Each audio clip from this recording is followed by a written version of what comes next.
Good afternoon and welcome to the 31st Annual Estelle Osborne Legacy Celebration. My name is Audrey Linden and it is an honor to welcome this year's honoree, distinguished guests, family, friends, alumni, faculty, students, administrators, and staff.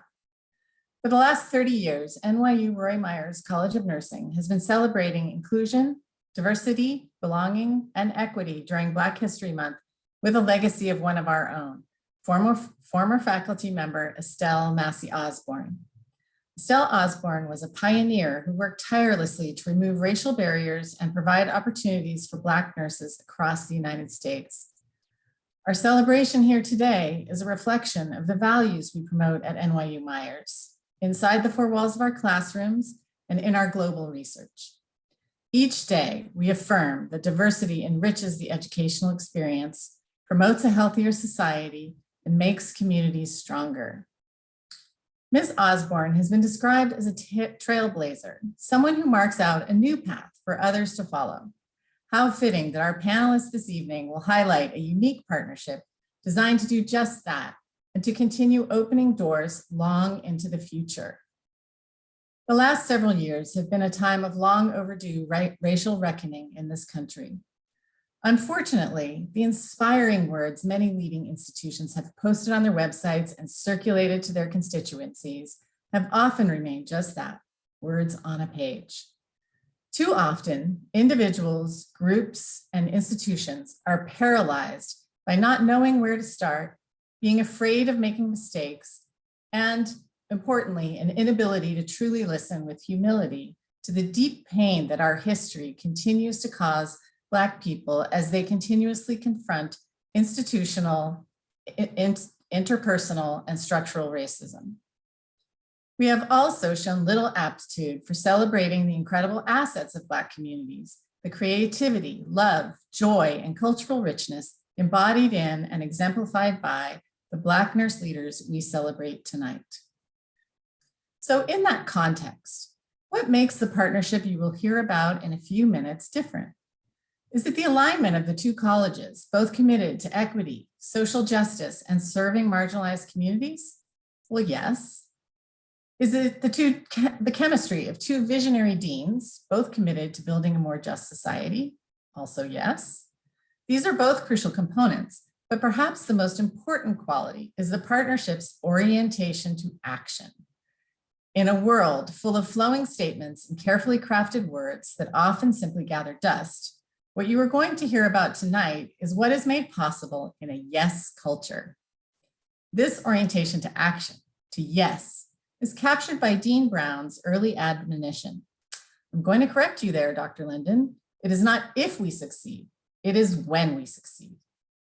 Now, many of you have probably heard that before, but for me, growing up in New England, it was a first, and frankly, it was a little mind-blowing. Dean Brown proved to be right, but things came together differently than we imagined, in a different time, a different place, because you need more than one yes dean to build a partnership. That second yes came from Dean Sullivan Marks, who took but a New York minute to say, let's do it. That is how you lead change: vision, relationships, and action. Now let's hear directly from the leaders of this new partnership between NYU Roy Myers College of Nursing and the Howard University College of Nursing and Allied Health Sciences in our panel discussion. We are joined tonight by the deans of both schools. Gina S. Brown is the dean at Howard University College of Nursing and Allied Health Sciences. Eileen Sullivan Marks is the dean and Erlene Perkins McGriff professor at NYU Roy Myers College of Nursing.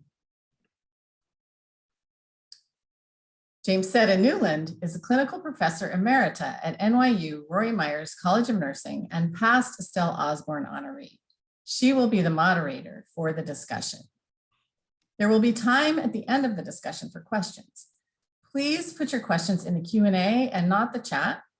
That will help us out quite a bit. I'm going to now turn the program over to Jamesetta Newland.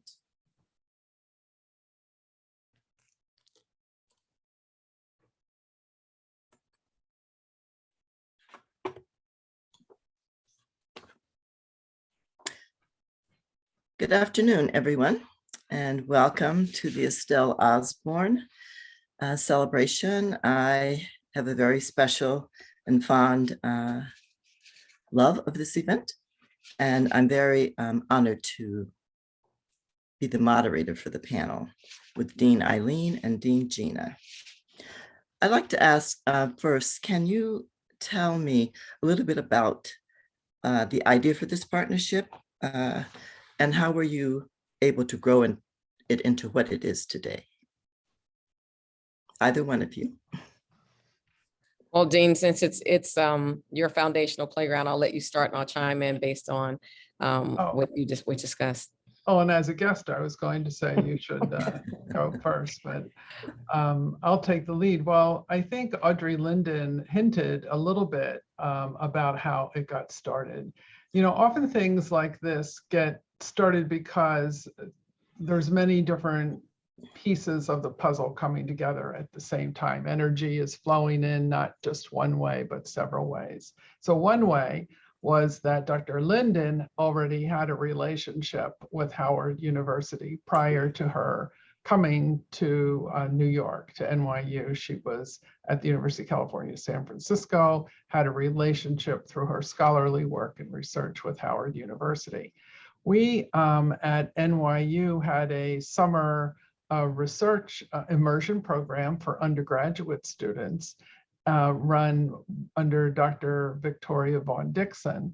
And Dr. Linden approached Dr. Dixon and said, I have some funds and perhaps we could have students participate from Howard University and start to address some equity issues and also career building around research that we have available here and create some work together.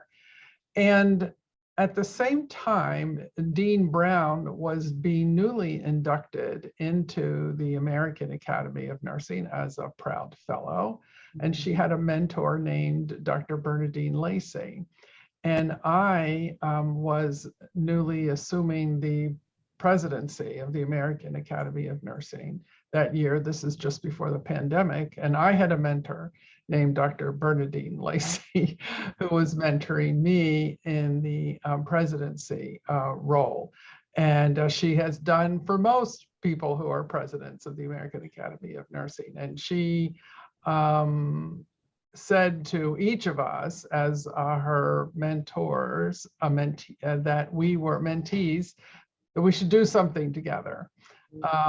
And that became the idea of let's talk. And we got on the phone and within a few minutes, we're like, yeah, let's do this together.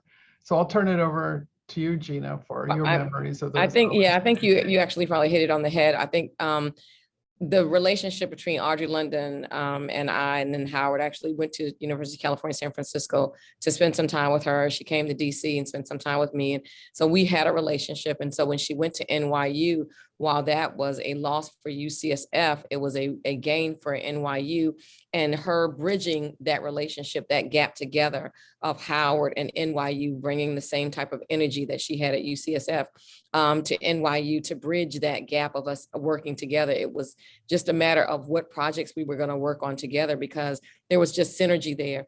And then when I met Eileen, she talks about Dr. Bernadine Lacey, but Dr. Lacey was just a phenomenal mentor for so many people, as she's noted.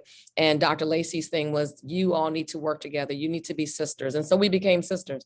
And we started to work together. And there was nothing that we put our minds to that we couldn't get done between NYU and Howard. Howard has a lot of paperwork background, red tape components, and we were able to jump through those. And an example of that would be that we have faculty appointments at both institutions. Eileen has a faculty appointment at Howard. I have one at NYU. Our faculty members the same, and we work on projects each and every month together with our faculty, publishing articles together and really working towards the components of bridging the gap and making a difference, to remove implicit bias, to look at cultural competencies, to really make a difference in bringing about the best nurses, regardless to where they serve, whether it be at the bedside or at the higher echelons of society, really making a difference between NYU nurses and Howard nurses and and bridging them together so that we can make a difference in the world of nursing. Thank you. Now, this program, many schools are doing something kind of similar. How is this going to be different? And also, NYU is known internationally, big power school. Howard is a historically Black college and university. How are you keeping things on an even playing field between the two institutions, the faculty, students, all the different exchanges? So I'll start that one and Eileen can finish it. The components of NYU with diversity, inclusion, equity, belonging are the same as that of Howard. And I would say it would be the same as if you, as healthcare professionals, if we were to give a blood transfusion to a patient, it doesn't come out and say African-American O positive or Caucasian O negative. It's the same blood. Nobody knows what it is. And so we keep the same type of framework in working through our projects and components. We ensure that what we have in terms of working with particular faculty members, looking at what we're going to do for our students, you're exactly right. NYU being the powerhouse of where it is, and Howard being the #1 HBCU in terms of nursing, not just in among HBCUs, but really having a stance towards nursing for putting out African-American nurses of color in the diaspora and in addition to in the world. We're really looking at global components. So when you start to look at those global components, you're not looking at who has the largest endowment or who has the most nurses or who has this part of that part. We look at bridging where those differences are. So an example of that would be, as I was speaking with someone today about projects and components, we're looking at different types of degrees. And she said, well, are you looking at a PhD in nursing? And I said, we don't need one right now. We have a relationship with NYU. Any of our students that want to do a PhD, we'll just simply see if they meet the criteria for the program at NYU. So it's not a competition. It is a partnership. And so when you're not competing and you're working together in a partnership, it makes a difference in terms of meeting the goals together. And so I don't think that we look at it as a HBCU, what some would consider PWI or the powerhouse. We look at the mutual goals, knowledge, skills, and abilities that we both have, and we eat the meat and throw away the bones. Very good. Thanks, Gina. That's a great question, Jamie, because we know that the idea of having, white privileged private schools in partnership with historic Black colleges and universities is something that the higher ed associations are recommending, the nursing educational organizations are recommending. So many schools will be looking at this and doing it, and that's all great. I think for us, a few things that we started with, and Gina gave some examples, is the idea of mutuality. So when we established our memorandum of understanding, that was a way to formalize our relationship and also to make our school and universities aware of what we are doing. So by having an official MOU between us, then that meant that provosts and presidents' offices and other offices were aware of, like, what are you doing? What are you doing with Howard? Oh, that sounds interesting, et cetera. Turned out that there was some other connections that our two presidents of their universities were talking to each other at a totally different educational project. So they got to say, well, of course, nurses are always out there doing things first, but this is great. So one, in that memorandum of understanding, we also established a core value around mutuality, because we recognized while we are both in very busy urban environments on the East Coast, and we have that in common, what we are different with in New York is perhaps size. And we also have all degrees at NYU, and Howard has, as Gina said, doesn't have a PhD program at this point, but mutuality, so that anything that we do together has to have a mutuality to it. We don't say, oh, well, here's a project and we can run a whole bunch of students down to Washington, DC, and and our students then get an experience from NYU. What we are doing is saying, what is it, whatever we do together, We have to be both learning from it, and it has to be something that each of us is approaching with humility as to what we both learn and what we both might be giving to that project. And so in some ways we're moving slowly, but in other ways things are just happening like that. So we already have some faculty who are presenting, writing abstracts, papers together. We had undergraduate nursing students from Howard participate in our program of undergraduate student immersion. We're getting advice, and not just advice, but we're feeling the wisdom of equity and diversity from the Howard University faculty and our leadership level because of the relationships that we've built in monthly meetings. We get now to know one another. And I think that we're slowly building what we consider, as Gina mentioned, sister to sister, a sisterhood, but a relationship and a trusting relationship. And I think that's a little different than let's establish a project and just do it and say, oh, look, we have this project. Right. And I would just add to that to say that where you look at the other schools that are actually doing these partnerships, you normally have faculty members who are running these together between whatever other schools are doing it. For these meetings, both Dean Eileen and myself attend. We're both a part of these meetings. We're both a part of the process. We work through the projects. And then she and I have our own meetings together to talk about specific things that we may want to do together, or different types of synergies or interactive components that she and I will do together as well. So it's not just the faculty that are working together hand in hand. They're doing their things and we're on top of that, but the deans are actively involved and actively working together within those meetings and external to those as well. Oh, It's a great point. like I think every dean should have a partner. Yeah. I can tell you that now that I have Gina as a Who Who partner. wears Partner. Converse though? It has to be something. Who wears Chuck Taylors? They have to, you got to have this binding component here. So, Eileen and I are binded by Converse Chuck Taylors. It's just Right. there. Okay. She has more No. pair than me. I Yeah. have 3 pair. Yeah, this sounds like a wonderful framework, and it sounds like you also are you're including everyone at all levels, and having everyone sort of work from this framework, because we know some things do come from top down, and if the top is in the right place, then as things funnel down, everybody will be in the right place. And engaging students, are students really excited about the partnership?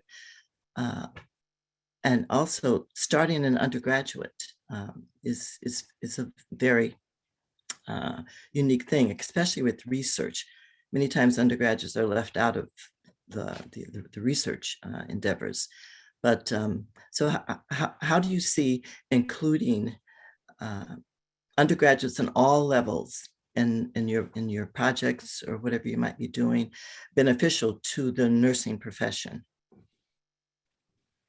So I'll start because our students are really garnering the experience that's there at NYU in terms of what Dean Eileen has already mentioned with the different types of research projects or whatever. The students want, of course, they're young. They want to go to New York. They want to go to NYU. They want to walk around the NYU campus. They want to be a part of that process. The faculty are extremely excited and very engaged in the projects that are going on. So I don't know. I think the faculty are actually a little more excited than the students. The students are excited, but it's really refreshing to have academicians in the academy who are excited about what's going on, who want to give towards this diversity, this inclusion, this trying to erase these implicit biases that we're looking at, trying to look at the issues of inadequate staffing and safety on the job and the various issues that are compounded within nursing besides being on your feet for 12, 13 hours a day. And so I think in the COVID component of really working through COVID-19, and while it seems to be dying out, really working through that process. And I'll give one example of that. A number of the meetings, the monthly meetings that we had, Dr. Winkfield, who's the chair of nursing, and myself were in the clinic every single day. And so some of our meetings took place while we were having our NYU meetings, and our NYU colleagues were just there. We may have to come off and we're masked up and we're talking, we're working through the process. Nobody became disturbed or daunted that we'd have to jump up and give somebody a vaccine or whatever. It's really a partnership working together. So I think the faculty are extremely excited. I know on our end, we are excited. And the students just want to get to New York and be a part of, have the joint programs and the other pieces. Again, COVID has slowed a lot of that down. So hoping that we'll get some additional trajectory in the fall semester. And so I think that's what Dean Eileen meant by we're moving a little slow. Some things are moving really rapidly in terms of articles and those other components. Some parts a little slower because of COVID, but hopefully these things will fall into place. And I can't wait to get to our 5-year question about what we expect to see in 5 years. So I'll stop there and leave that alone. Yeah, I think that's true. The students right now clearly in both schools are focused on what's right in front of them, which is how can I become a nurse in a pandemic? And so I think at this point, what has been very, very important is for all of us to be role modeling to that generation, and doing that together. So while we may not be having Howard students in our midst, in our building, sharing classes right now with our students, although we plan to get to that point other than the research immersion experience, which was virtual. But I think it's right now so important for us to be demonstrating as an example and a model for our students who are becoming nurses in the middle of a pandemic, which I never taught students in the middle of a pandemic before. So they are learning this as they go along. And I think the example of this partnership and how we talk about it and how we're inclusive of it and how we did it regardless of a pandemic is teaching this generation. And they know that. So any time we have an opportunity like a celebration like Estelle Osborne, or when we have faculty orientation, or when I had a celebration for our December finishing students, we shared something about Howard University at that event. And so we're just constantly reminding the students that we have this relationship that they were a part of and will continue to be a part of. That's pretty high level, but that's what we have right now, given the pandemic. I know you've both talked about the pandemic and all of the changes that had to be made based on that with education. And one thing that happened during the pandemic is that, governors executed a lot of executive orders, giving permissions and things, and which are looking at scope of practice. And one of the editorials I wrote recently talked about why can't these things continue after the pandemic? Now, how are you envisioning this partnership in helping move the nation really toward recognizing nurses for their education and training and actually permitting them to practice to the full, their full scope? I think that one of the components that Dean Eileen just mentioned in terms of the research immersion component is really teaching the nation what nurses are, what nurses do, the importance of nurses, the importance of having diversity and retention among nurses, and the impairment and the importance of that for patient outcomes. There's no way to have clear delineated patient outcomes if you don't have diversity in terms of nursing all the way around. The largest nursing issues of burnout of retention at the bedside, averaging 5 years, the average nurse being 58 years old in terms of leaving nursing and leaving the bedside, which is not old. The inadequate staffing components that we actually have there, safety on the job, the pieces of workplace violence, all of those components of improving self-care. We as leaders, those who are students who are coming out of NYU and who are coming out of Howard, we're teaching them with the cross components of what we're doing together, how to address implicit biases, because everyone has them. So it's not that they're going to have them, but identifying those implicit biases and how to deal with them, how to be culturally sensitive in terms of how to take care of patients who don't look like us and who are very different than us, the social justices and social injustices that nurses have to deal with in terms of patients. And I'll tell a quick story. When I was in nursing school, I was working as a CNA in my senior year of school, and I was working night shift because I didn't have any money and I was poor, and I was feeding a Caucasian patient who cussed me out and said all sorts of things about me being Black and this, that, and the other. And one of the things that I learned from that is how to be culturally sensitive, how to identify and to understand and know that he didn't know any better because of the organic brain syndrome that he had, and how to really overcome those types of things. And so as you identify those real life situations of what nurses really deal with at the bedside, our goal at NYU with the Howard collaboration and the relationship that we have is to really help our students to address the diversity, the inclusiveness, the equity and access to care, health disparities. Those things are so important as we work across those components.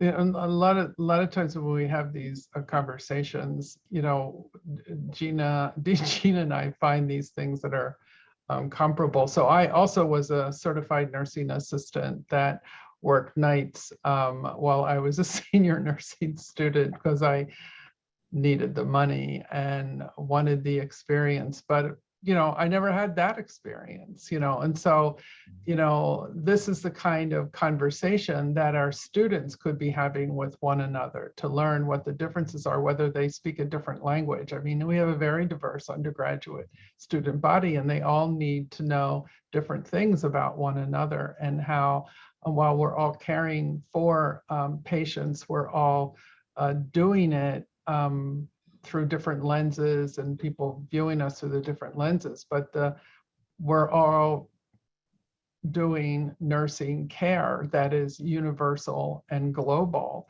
And we need to support one another through the complexity of what it is that we do. And so by sharing these kinds of experiences, it's in these conversations, and these story sharing are very important, so that as Gina and I have these conversations, I want my faculty to have these conversations with fellow Howard faculty and our students the same. And I think that's something that we can then share as a nation. Gina and I have done this nationally with different boards of the Gold Foundation board on humanism. And they had a diversity equity seminar in which they highlighted the relationship. But Gina and I in that talked about our own nursing coming of age experiences and where there was overlap and where there was differences. And so she and I never would have been able to do that unless we had these forums. So we need to create these same forums for the public to hear, but our students and faculty to also hear from one another. Thank you. And I've had very similar experiences as you have, Dr. Gina, throughout my years of practice, and even in academia. Mm-hmm. Some of those things also happen. Just give me an idea of some of the topics that the faculty are writing articles on. You know, with the new Future of Nursing 2020-2030, the big push is, of course, health equity and really incorporating the social determinants of health into the nursing curriculum. Mm-hmm. we sort of put them in piece by piece here and there, but how working together will you be able to really put these at the forefront? I think the first 3 articles that have been done and that are out are really looking at COVID-19 and those components and what that looks like in terms of nursing and the effects of that, the effects of nursing. I think going forward, I can envision as our faculty start to work together that we're going to really look at some nursing and social justice components in terms of where we are, really looking at what comes out of the research immersion so that the students are driving those processes and conversations in terms of what they want to look at with research, and really looking at some of the 5 main pieces of what's really out there. And I'll continue to banter the diversity and inequity and the equity, both. You have both in terms of nursing and where those actually are, and really looking at the diverse perspectives of where those implicit biases actually are, looking at the cultural competency, how to work together, how to really look at, again, safety pieces, health disparities, which is a major piece. Particularly, Dr. Linden has looked at maternal child health bearings and those in DC as well as New York. So all of those are open areas that we will look at together as a joint team to figure out what that is. But again, the faculty are driving this, the students are driving this, which is what makes it so uber exciting that they are the ones driving this. And we're just supporting and buoying up their goals and their dreams and their ambitions in terms of what they see as important in the nursing sphere. Yes, I think, one of the things we're looking at is across our faculty expertise areas, where are the connections? So one of them has been maternal child and health, that Dr. Linden has been leading midwifery. We have midwifery at NYU. How can we link that with opportunities for both of us to come together around development of careers for persons of color to become midwives? How can we look at differences in how the maternal mortality gaps exist across ethnicities and races, and are there opportunities for us to contribute to that conversation in unique ways through this partnership? And another, I know we have one of the articles the faculty are working on relates to adolescents, pediatrics, and then I think aging we're exploring right now because NYU has had a long history of developing teaching and research expertise in aging, and but we haven't done anything to a great extent around aging, racism. I mean, Gina just brought up the one example of organic brain syndrome, dementia, and the disinhibition, executive function loss, where people who never behaved in such a way suddenly are exhibiting behaviors that are, socially ingrained in our unconscious minds that come out when we're and don't have checks and balances in our brains. So how can we learn something about that better with the resources that we have and explore those sorts of questions and challenges? And something that just took place related to national policy that you mentioned, Jamie, and that was the National Black Nurses Association had their day on the Hill last week.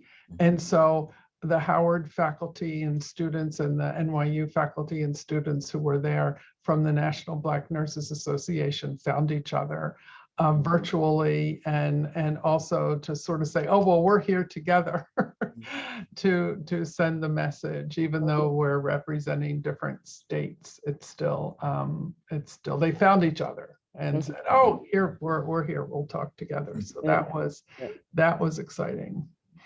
Yeah, good, thank you. Lots of interesting things going on. And I know we all look forward to everything moving along. Now, you I know, Gina, you said you were eager to talk about what's going to happen in the future.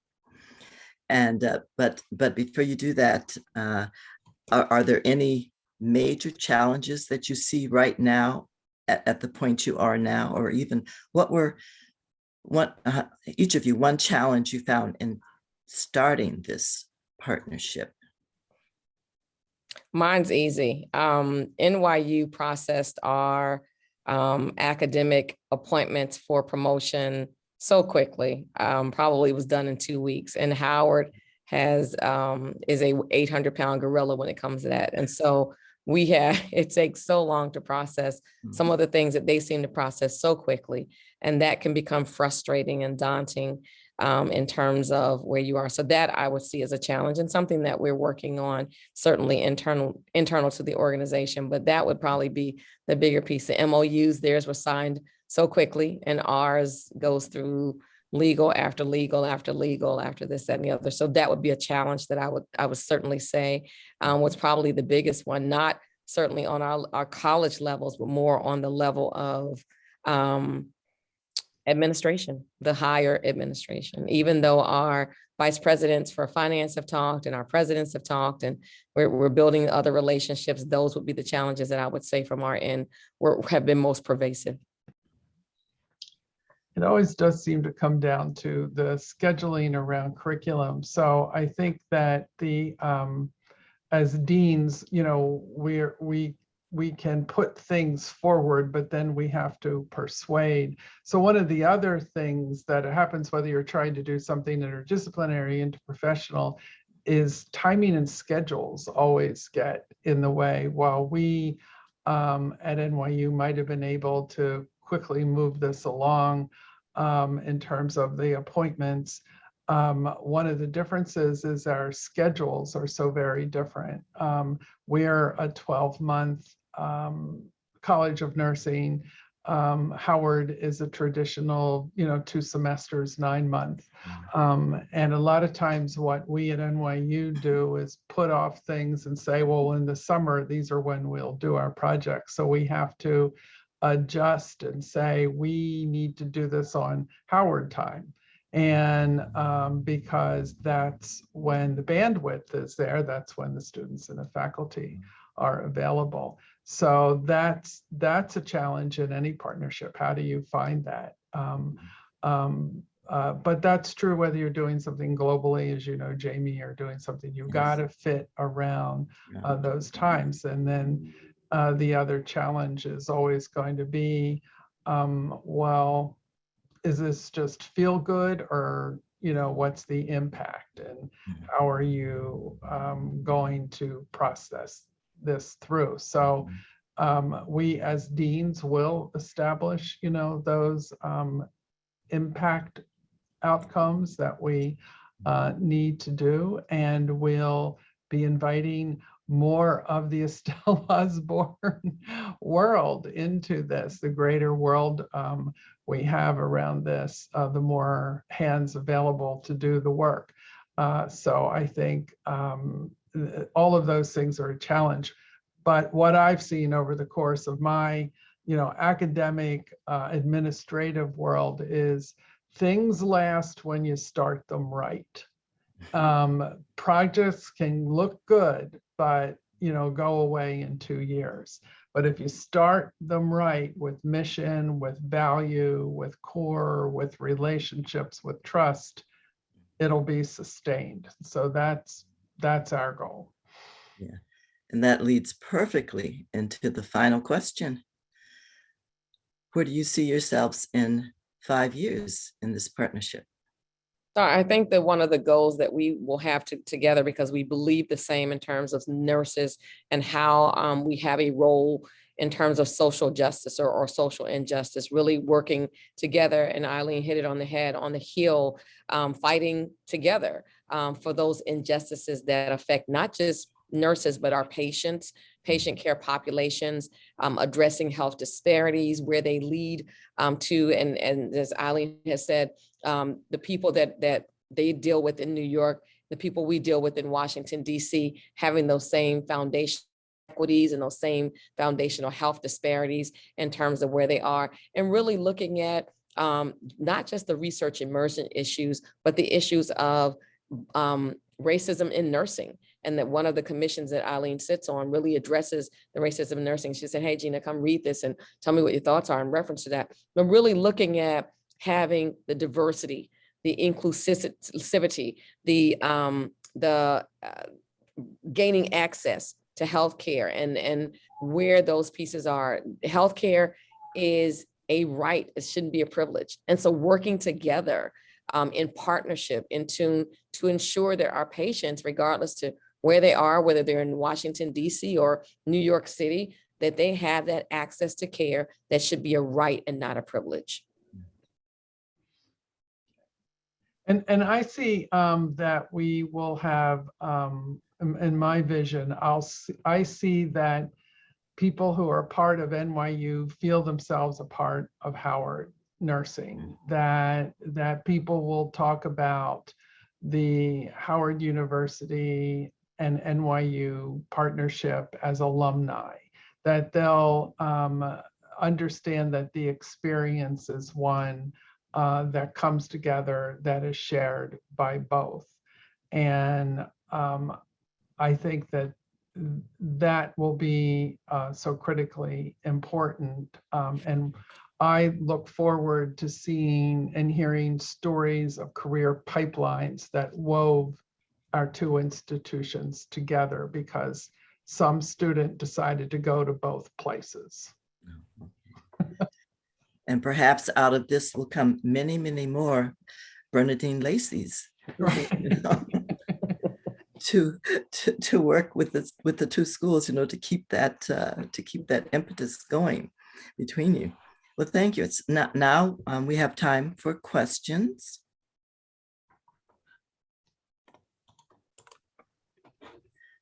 And here's one question. How do you, as nurse educators, respond to the New York Times article on February 16th? Doctors are more likely to describe Black patients as uncooperative.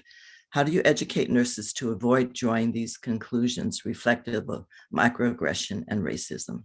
Yeah, so I'll start with that one and let Eileen finish it. I thought the article was somewhat hurtful in terms of, and I thought that NYT's clarity on the article is fine, but I think that it's hurtful in terms of, it is very true. Physicians will look at patients who, there are many research studies that demonstrate that patients of color sometimes are not given pain medications the same as counterparts from different racial groups, because it's said that people who are of color exaggerate pain. And so there are microaggressions in the field of healthcare, particularly among physicians looking at nurses, and if they're screaming out as they're having a baby or something else is going on. And so you're just over exaggerating because of the way that a lot of people of color respond to that. So I think that we have to educate. And again, this is why the relationship between NYU and Howard is so important, because we need to learn how to address these. We can address, there's no issue that Eileen and I can't talk about with us having our feelings hurt or whatever. We can talk about these issues of bias. And this is not even an implicit bias. This is a baseline racism issue. We can talk about these issues of racism in nursing and these types of concerns that are brought about, that are microaggressions indeed, and really try to educate our nurses and our nursing students and our faculty on both ends to understand where these microaggressions are, where this racism is, where the falsehood of this is in terms of looking at research and really addressing these issues on a level playing field. Yeah, thanks. And I see, thanks, Dr. Roncoli, for that question. One of our cherished alum.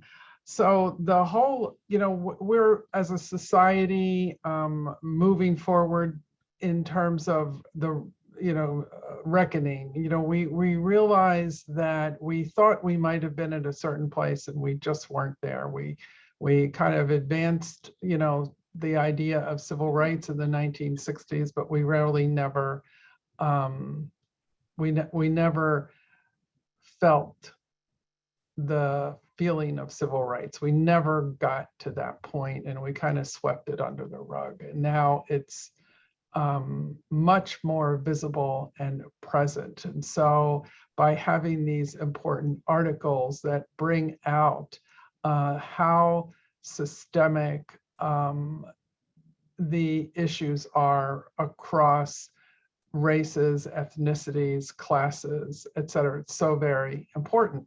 So where do you start to begin to understand how we deal with this? We certainly bring things into the curriculum, but if we as faculty aren't developed enough to really understand the pedagogy of how to move forward with this, we won't get there again. So we're going to hear a little bit more today with the Estelle Osborne ceremony, but it begins with a journey. It begins with listening. It begins with humility. It begins with understanding that things need to change. And there is a national commission to address racism in nursing that I've been privileged to be a part of for the American Academy of Nursing.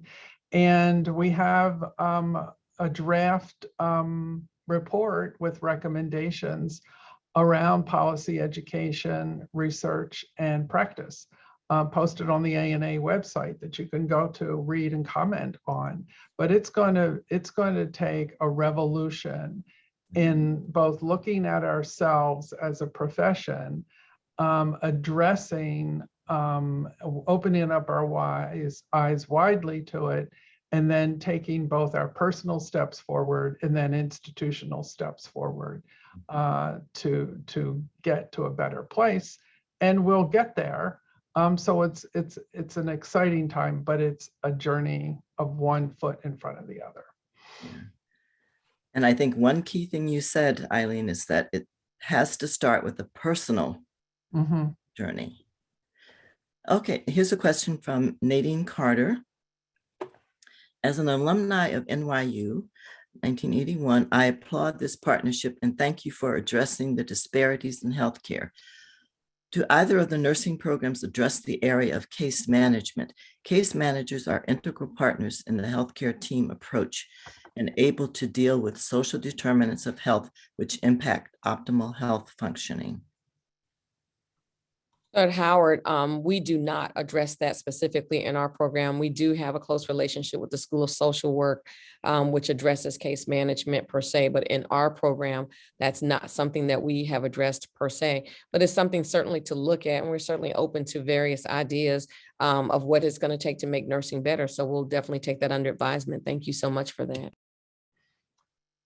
Thanks, and Gina, that actually brings up something that we might be able to do together with a geriatric area. So case management is what we do not have a program in case management. We don't have a degree or a specialty in case management at NYU. But what we do have are students who are interested at the undergraduate level in aging do a honors program, and they have immersion and special geriatric experiences for care. And in that, they see examples of case management and they understand what that might be about, as well as the introduction of those concepts. So that's something around caregiving, case management, palliative care are all very important concepts that I know that we have some people who are working in the peripheral in that area, but it's not, we don't have a specialty in it, but thank you for bringing that up. Okay, and here's a question from Brenda Moore. We would like to attract more Black students to nursing. Do you have any suggestions to make that happen? That's an easy one, Brenda. Money. Money. Money. There are tons of students of color who would love to be nurses, have dreamed about it their whole lives, and certainly just can't afford it. So the easiest way to attract someone of color who wants to do it, who has the ability to do it, who has the brain to do it, who can handle the critical thinking, fund it, find mechanisms and ways to fund students of color be it at NYU or Howard, doesn't matter. We're just trying to put some nurses out there among that 5 million in the workforce and just really trying to make a difference. So funding. Right. That's a great question. And funding is certainly part of it. I know that the discussions that we've had around education and careers with the National Commission on Racism in Nursing is to do a couple of things. One is to think about the career pipeline of people who are Black who might be interested in nursing, and how do you make that effort seamless. And one is money. Another is career advice. I was talking to someone just yesterday saying that she never had good guidance counsel advice in high school. And so she's now working as a nursing assistant, but would like to be an RN. So I've been hooking her up with people to help with that. But it's that career advice, and then not putting in blocks for people who have financial need to not be able to progress forward. In other words, how many times do we say, oh, well, you need to take this course, and oh, well, we accept this course, but not in this way, and so therefore it has to be look like this. So there's a lot of these institutional higher ed kind of barriers that we need to look at differently for all sorts of reasons. And one of them might be that. I know that one of your faculty, Gina, mentioned in one of our conversations about preceptors who don't have advanced degrees, but are wonderful teachers of students with a baccalaureate degree. So they have a baccalaureate degree, but you can't use them as preceptors because they don't have a master's or a doctorate. So should we be rethinking that? Because if you're a nurse of color with a baccalaureate degree and you want to teach other nurses about what you know and your wisdom, shouldn't we make that a lot easier to have happen? So it's all sorts of things like that. When you start thinking about it, you're like, there's a lot of things we can do. Yes, yes. And I would just add that having faculty of color also within a school, because when students seek some, a university, they're going to look at who are the faculty, who's going to be teaching me. We need those role models. And here's a question from Tasha Roberts. You gave us an area of discrimination in your past. Has discrimination affected your career advancement as well? I think that's directed towards you, Gina. Primarily. So God has been so gracious, and I've had just a few scenarios, not a lot. I remember being a home health nurse, and I was just really diligent at being a home health nurse. And I had a patient who was Caucasian, and I went to her house to take care of her. And she said to me, one day, if you keep working hard, you'll have a house just like mine. And I was thinking in my head, but my house is already bigger than yours. So and I just nodded my head and said, oh, okay, well, thank you. Then I had another scenario where I walked in a room and a Caucasian man said, I want the nurse. And I said, well, I am the nurse. And he said, you're the nurse's aide. I want the nurse. And I was the top ICU nurse. So you just learn to kind of ignore things in terms of career trajectory. I went to George Mason. I was the only African-American in my PhD program, but I was treated very well, very, very much supported in terms of goals and ambitions. I worked at Loma Linda University, which is a PWI, was the only African-American faculty member there, still treated very well in terms of that. I went to a HBCU undergraduate, loved it, and at Howard, just having a great experience. So I think that I've been probably the exception to the rule, that God has been gracious and I've been treated very well. But I have so many stories from my colleagues who have hit that ceiling, not just the glass ceiling of being a female, but in terms of just being a person of color with melanin in their skin, where they have been ostracized and not able to make it to the top of the ladder per se, just because of the melanin in their skin, something that we had nothing to do with. So I would say, I think this is why the relationship between NYU and Howard is so awesomely important, because it teaches the relationships and who we are and what we need to do and how to make things better, and to really look at the health disparities and how to educate each other to just make the world a better place. Mm-hmm. Yeah, your response brings the question, and it's something that we can think about because we have a few minutes, but students often come to faculty, administrators, or whoever about things that happen in the classroom or in clinic that they think was racially motivated, and they don't know how to deal with it. And so having faculty who are educated and who are comfortable in this area is very important in helping those students get through those types of situations and move forward. And even after they're out in their careers, students never forget a faculty person that did a little extra for them or whatever, and they will contact you for years and years and years. You can't get rid of them, but which is good.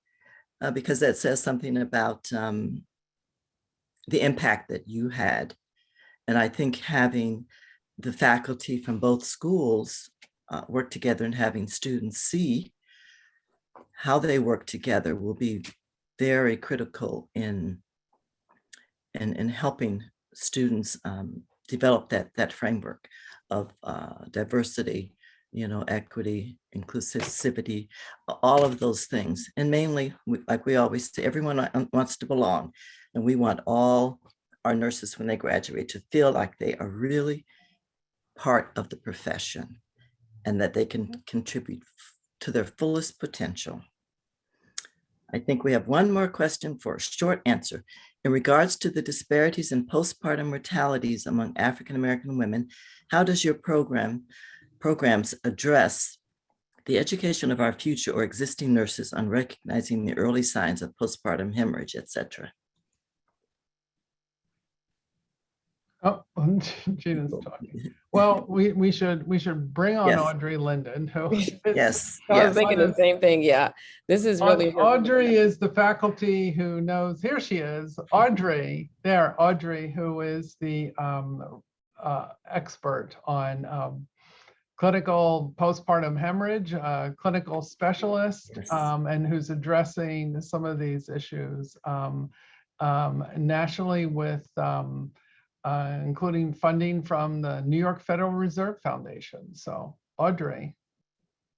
One of the things that is really great at NYU, and we actually haven't talked about how much you're doing on this at Howard, Dean Brown, but we have a simulation center at NYU. So we are able to actively simulate emergency situations, which is what postpartum hemorrhage is. And we do incorporate that into all our clinical teaching. And in particular, in the midwifery program, they have simulations on emergencies of all different kinds that they're doing. Then the one thing I think is a challenge these days is that people don't get very much maternity content in their clinical programs, unfortunately, because of all the competing demands. But once people are out working in the world, we have developed a lot of toolkits and standardized practices in order to assist with the recognition, response, and reporting and learning from postpartum hemorrhage.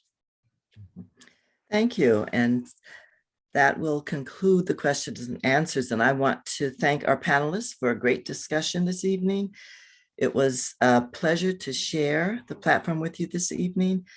And I look forward to watching the partnership grow in the years to come, and also to see how I, as an emerita, can be involved. Thank you. And we're grateful from on the Howard side, very grateful to have this partnership and grateful to just be working together in the trenches to make a difference in nursing. Mm-hmm. And now I'd like to turn. Thank you, Jamie, for a wonderful. Okay, thank you. Wonderful moderator. Yeah, turn the program over to Dean Eileen Sullivan-Marks, who will kick off the awards ceremony.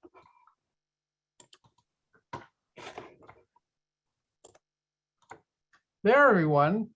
I've changed my background, and welcome to those of you who might be joining us a little bit later than the original panel, because I know that many of you are especially here for our Estelle Osborne Awards program, and it begins now.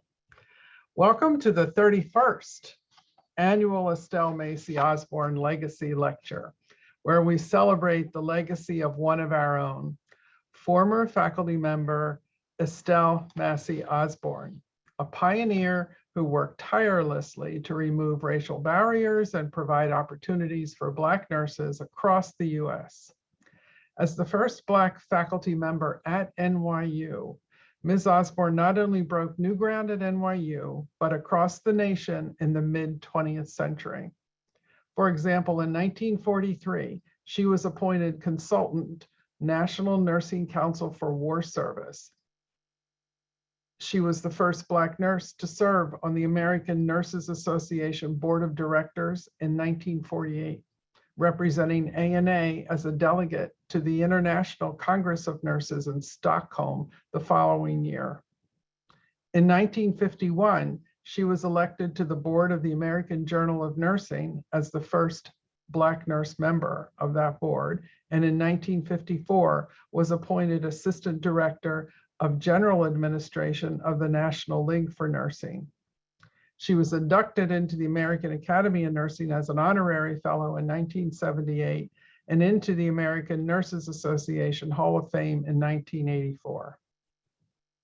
So we celebrate her today, and I welcome members of her family who join us often for these particular this particular celebration. They've been so important to us as we conduct the celebration. Our celebration today is a reflection of the values we promote at NYU, Rory Myers College of Nursing, and Howard University College of Nursing and Health Sciences. We strive for diversity, inclusivity, equity, access, and belonging throughout our school. Each day, we affirm that diversity enriches the educational experience, promotes a healthier society, and makes communities strong. I'm proud to say that NYU Myers received the 2021 Health Professions Higher Education Excellence in Diversity HEED Award from Insight into Diversity magazine, the oldest and largest diversity-focused publication in higher education. The Health Professions HEED Award is a national honor recognizing US colleges and universities that demonstrate an outstanding commitment to diversity and inclusion. And I want to give a shout out to Dr. Tanisha Campbell for her work at Myers to get us to the point of meeting the award criteria. Insight into Diversity magazine selected NYU Myers for its diversity and inclusion work across NYU's community, including practices related to students, faculty, staff, and outside partners. Notably, NYU Myers now has an educational and research partnership with the College of Nursing and Allied Health Sciences at Howard University, and that was something that the Insight Award noted in their remarks. And that we both, working together, are seeking to improve health and health equity in urban areas and global communities. Thank you, Dean Gina Brown, for joining us this evening as we've discussed this partnership earlier. Myers has enhanced the learning experience for students by engaging in curriculum developed to further include the LGBTQ community and offering patient-centered simulations focused on LGBT community in the Clinical Simulation Learning Center. Myers was also recognized for its efforts around faculty recruitment, having faculty from underrepresented backgrounds serve as new models for students, and internal committees on inclusion, diversity, belonging, access, and equity. Today, in addition to honoring Estelle's legacy and our own inclusion efforts, we are thrilled to recognize an alum of the college who has strived to make a difference in the nursing profession. This year's Estelle Osborne Legacy Award goes to Dr. Cheryl Thaxton, the Doctor of Nursing Practice Program Director at Texas Women's University. Now I'd like to tell you a little bit about the Estelle Osborne Fund, which was established to award scholarships to high-achieving nursing students from underrepresented communities. To date, we have raised more than half of our $250,000 goal to establish an endowment so that the scholarship could be awarded in perpetuity. These funds have all been raised thanks to the generosity of the many donors whose contributions are vital in our efforts. I want to convey a very special thank you to all of you, our alumnus, and Myers Dean's Council member, Dr. Catherine Alicia Georges, who included the fund in her estate plans. A planned gift is a wonderful way to make a generous gift through your estate and to ensure that the Osborne legacy continues in perpetuity. And now, on with the ceremony. First, it is my great pleasure to introduce Dr. Karen Jackson Weaver, Senior Associate Vice President of Global Faculty Engagement and Innovation Advancement at NYU. She is an expert on education policy, a historian specializing in religion, ethics, and political affairs, and a former dean in residence at the Blavatnik School of Government at Oxford University. Part of her work has her currently Secretary of the Board of Trustees at the Princeton Theological Seminary. She has been an academic dean at Princeton University. In New Jersey, she served as the executive director of the New Jersey Amistad Commission. And in this role, she facilitated and led institutes throughout the country and edited 2 volumes of primary source documents, which culminated in the publications Reconstruction Reconsidered, the African-American Presence in American History, and the Amistad Curricular Guide to American History. Welcome, Dr. Karen Jackson Weaver. Thank you so much, Dean Sullivan Marks, for that wonderful introduction, and congratulations on bringing us together for this wonderful, wonderful event. I am so delighted and thrilled to be able to be here to bring greetings on behalf of Dr. Coleman, who you know is our Senior Vice President of Strategic Global Inclusion and Strategic Innovation.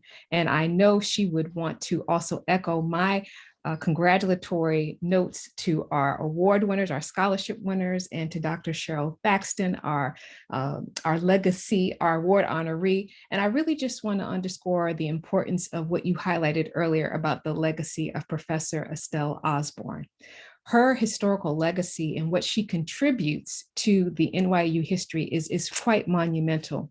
The work that you referred to earlier about what we tried to do, and a large part of my portfolio, as you know, involves making sure that our faculty are proactive in cultivating a community that promotes global inclusion, diversity, belonging, equity, and access. And we benefit from the legacy of faculty like Professor Osborne, who had the foresight and the vision to understand the importance of those concepts even before they were named and had a terminology as such.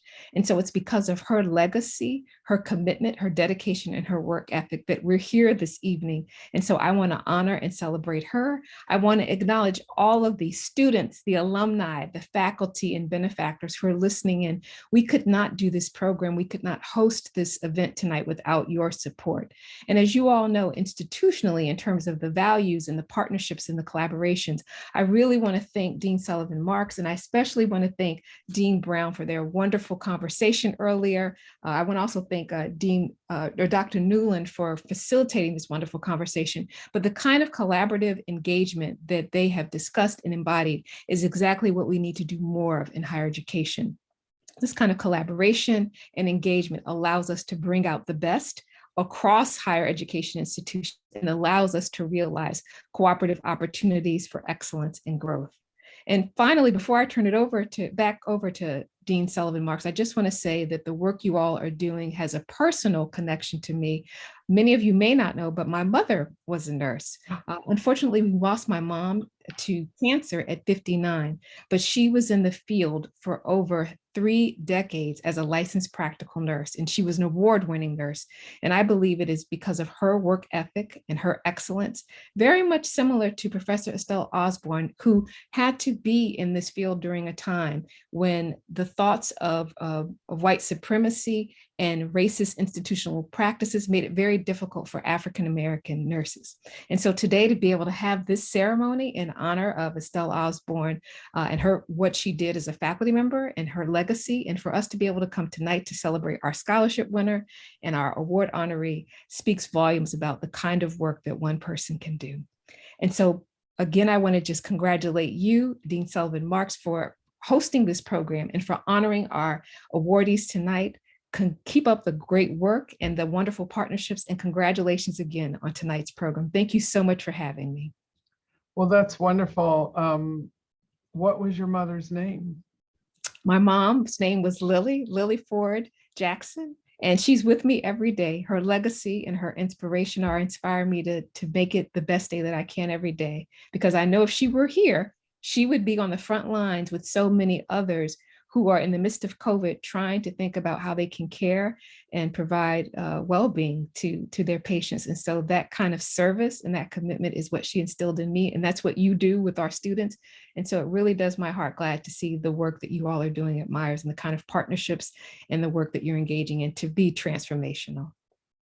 Well, we're sending you a virtual hug and thanks, and we're welcoming Lily Ford Jackson to the Estelle Osborne Legacy event. Yay, thank you. Thank you. You're giving me chills. This is wonderful. Oh, Congratulations again, you all, and have a wonderful evening. I'll be listening in as you proceed with the ceremony, but this is spectacular. I wish we could be in person. I think virtually you can feel the positive energy and the celebratory sense that all of us are feeling tonight. Yeah, so thank you and congratulations again. Thank you for joining us.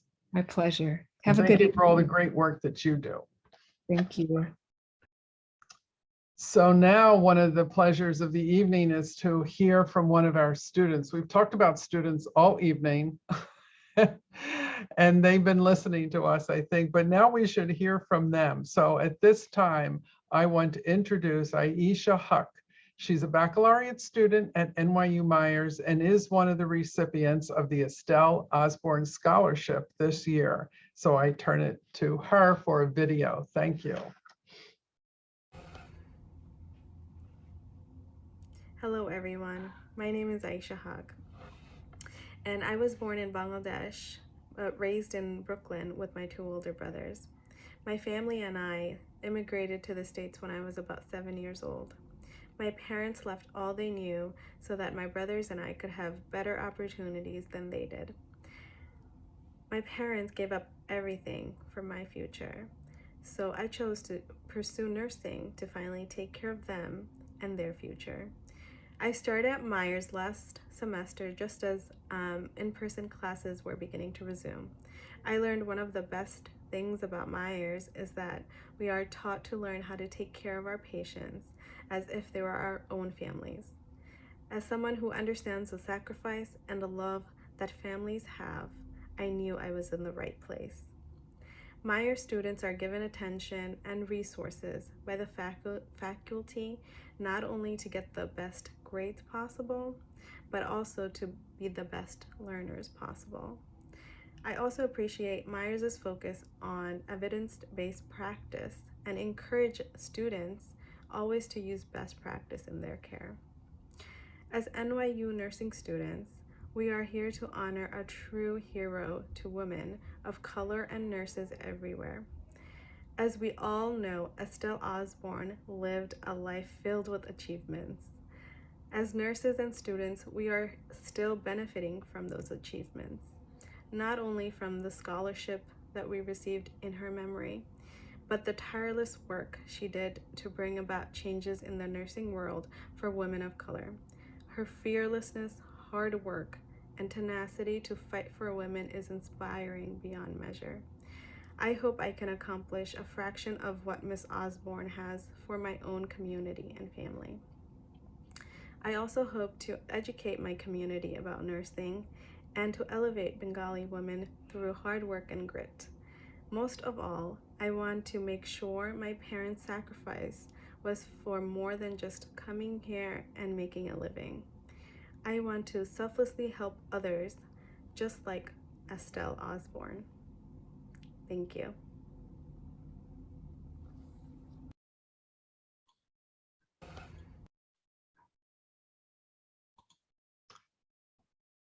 Thank you, Aisha. That was wonderful, wonderful remarks. And we're so appreciative of the time it took for you to prepare them. So now, as you see on the screen, it's time to celebrate this year's Estelle Osborne Recognition Award honoree, Dr. Cheryl Thaxton. I'm going to read her bio, and then Dr. Thaxton will make her remarks, and then we'll have the award. Dr. Cheryl Ann Thaxton is an advanced practice registered nurse who is certified as a pediatric nurse practitioner and a family nurse practitioner. Dr. Thaxton is the director of the Doctor of Nursing Practice program at Texas Women's University. She has 30 years of experience in nursing, which includes several years of experience in critical care, palliative care, primary care, nursing leadership, curriculum development, program development, and as School of Nursing faculty. In 1992, Dr. Thaxton graduated from the Bachelor of Science Nursing program at Hampton University in Hampton, Virginia. In 1999, she completed the master's level nurse practitioner program at New York University. Several years later, she obtained a postmaster's family nurse practitioner certificate at George Washington University, and later completed their postmaster's doctorate of nursing practice or DNP program. Dr. Thaxton has devoted several years of her career to research surrounding the specific needs of children and adults with life-limiting illnesses. She has served as national faculty for the End of Life Nursing Education Consortium, ELNEC, for 10 years. The ELNEC project is a national and international education initiative to improve palliative care. Since 2000, ELNEC has been a collaboration between City of Hope, Duarte, California, and the American Association of Colleges of Nursing, Washington, D.C. Dr. Thaxton helped to launch ELNEC's pediatric palliative care education in Kyoto, Japan, in addition to providing palliative care education and nurse leadership training in Hong Kong. She has numerous evidence-based publications relating care of pediatric and adult patients with life-limiting illnesses. She has served as an actor in several role-play videos and vignettes for the ELNEC project. That's because she came from NYU. She developed a curriculum along with other ELNEC faculty for the Oncology Advanced Practice Registered Nurse Primary Palliative Care role focused on supporting pediatric oncology patients. Dr. Thaxton is a member of the American Association of Nurse Practitioners and the Hospice and Palliative Nurses Association, and she has served on the National Exam Development Committee for the Certified Hospital and Palliative Pediatric Nurse Certification Program. In 2019, Dr. Thaxton received the D Magazine Excellence in Nursing Award, in addition to being designated as a fellow in palliative care nursing. Dr. Thaxton is currently serving as a pediatric palliative care task force co-chair for the National Coalition for Hospice and Palliative Care. The intent of the first ever Pediatric Palliative Care Task Force is to improve national alignment and impact by identifying feasible action items to accelerate advancement of the field and improve children's access to high quality palliative care. In 2021, she received the DFW Great 100 Nurses in Dallas, Texas, in addition to receiving the Ambassador Award for the National Black Nurses Practitioner Association. Welcome, Dr. Thaxton. I turn it to you now for your remarks.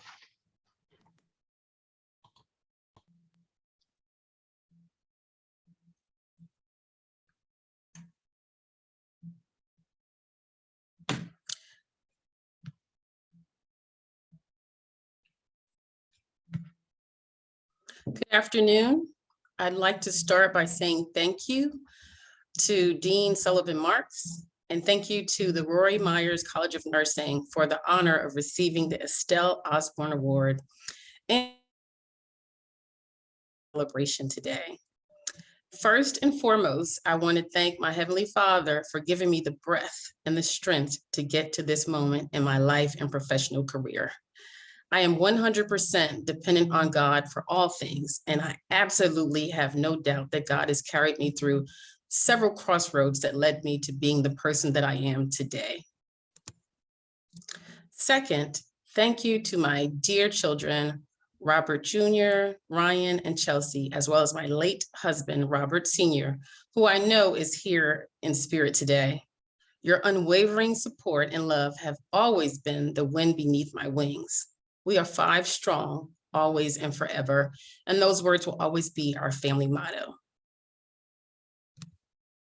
Next, I'd like to thank my siblings, Shirley, Robert, and William, for being great role models and simply being the best siblings in the world. In addition to all of my students, friends, family members, and coworkers present today virtually from all parts of the world, from various backgrounds, religious, genders, and lived experiences, thank you for coming today and for crossing my path. Some have worked with me directly in the field of palliative care. Some here today were there with me 30 years ago when I started my first job as a neonatal intensive care nurse. And many here today have partnered with me on various projects related to research, clinical practice, or education. Next, there are individuals that I sincerely want to thank for years of mentorship and guidance throughout my career. Thank you to Dr. Betty Farrell and Dr. Dorothy Willahan for this nomination. I'm humbled and grateful for your support and encouragement. Thank you to Pam Malloy, Rose Varani, Judy Pace, Connie Dullen, and the entire LNEC family and faculty and staff who've supported me for more than 10 years. We have done great work together. Thanks for giving me a seat at the table, respecting me as a Black woman, and embracing our differences while seeking to provide the best support for patients and families through educating others about palliative care initiatives. Thank you to Dr. Ray Barfield and Dr. Margarita Bittigan for being my mentors in palliative care from day one. You taught me how to be present to patients and families, how to be fully present, how to lean in and listen to their stories with an open mind, how to heal with words, and treat the pain and distressing symptoms of palliative care patients. Thank you to my second set of parents, Dan and Meryl Kraft, who've been very supportive during my own personal grief. Thank you to my 40-year mentor, Mr. Matthew Bocchino, for teaching me how to avoid building straw bridges in life. And to my best friend, Rita Searles and Chidima, for being very supportive. If you've worked with me, if you've served patients and families with me, if you've laughed with me, if you've cried with me, if you've prayed with me, if you have watched me grow into the woman that I am today, thank you. I've worked with some of the best nurses, social workers, chaplains, physicians, pharmacists, physical therapy, occupational therapists, and speech therapists, as well as child life specialists throughout my entire career. There are too many to name, but I'm truly grateful for the time that we have spent helping patients and families. Today, to be numbered with 57 or so others who have received this great honor is indeed very humbling. Estelle Osborne was a pioneer, a pathfinder, a trailblazer, a true example of resilient nursing leadership. She was often the first Black female in her role, so she was often the only one to represent her race and culture throughout parts of her career. Being the first Black woman in any role is not easy. I've learned this in similar circumstances throughout my career. Having said that, I want to encourage nursing leaders from any race, gender, or background today. We must continue to support measures that promote diversity, equity, and inclusion. And finally, as I sought to dig deeper into the meaning of the Estelle Osborne Award, I want to thank the patients and families who trusted me to provide care and support over all these years, especially the families of pediatric and adult patients who've lost their lives due to life-limiting illnesses. patients who allowed me to share in their final moments of life at their hospital bedsides, to hear their most precious whispers of their voices, to hear their deepest fears and to grasp their greatest hopes while embracing the most sacred time of all, the end of life. To be chosen to serve as a clinical supportive nurse among so many wonderful individuals in the field, and to aid in these precious moments is something that I will never, ever take for granted. That is a promise. Thank you all.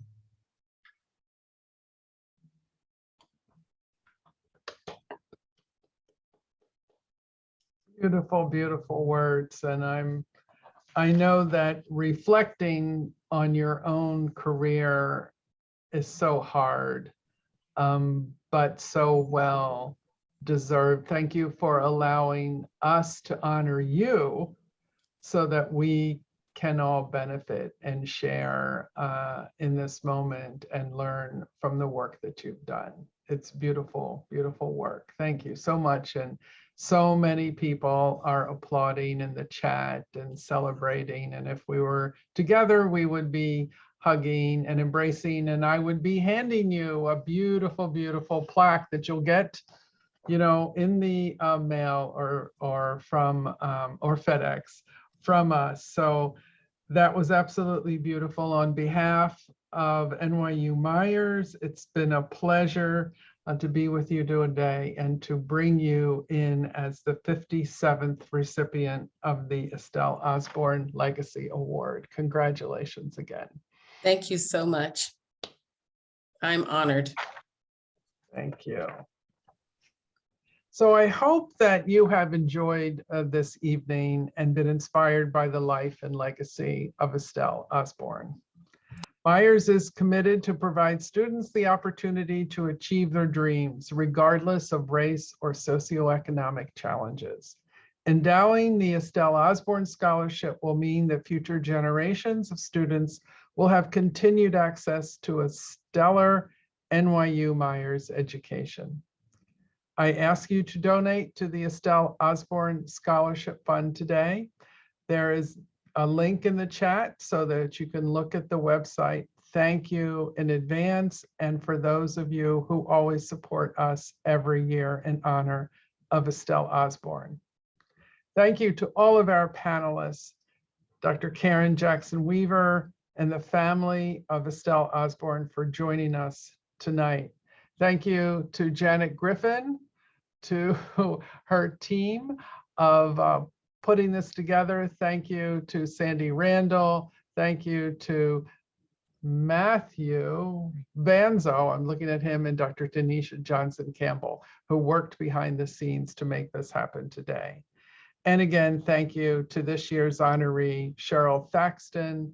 It's so hard to end these wonderful events because we want to still hang around together and smell the flowers.